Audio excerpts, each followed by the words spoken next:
O ayan guys, magluluto tayo. Magluluto tayo ng chicken. Meron akong gata. O ayan, magagata tayo ng chicken. Ito ang aking luya, luyang dilaw, sili. Pero guys, kahit berde yan, maanghang yan ha. Wala pa kasi pumupula dun sa tanim ko eh. Ito ang sibuyas. Since kokonti ang aking chicken, lalagyan natin ng twist. Diba ang sigarilyas ginagataan din?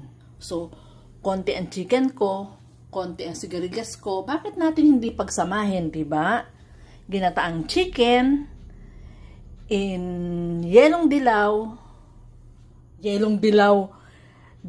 na luya at sigarilyas. O, ayan guys, try natin. Baka masarap.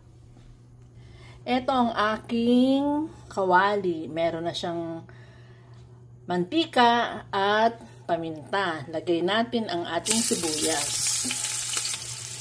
Lagay natin ang ating luya at sili. Sabay-sabay na yan guys. Gisado ng mabuti. Lagay natin ang chicken.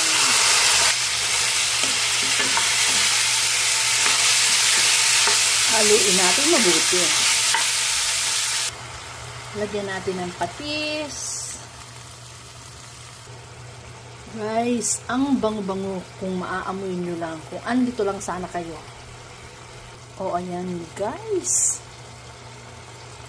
Gisado na. Lagay natin ang sigari.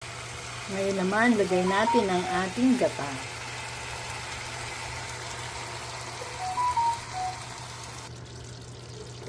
O ayan guys, luto na ang ating ginataang manok na may luyang dilaw na nilagyan ko ng sigarilyas.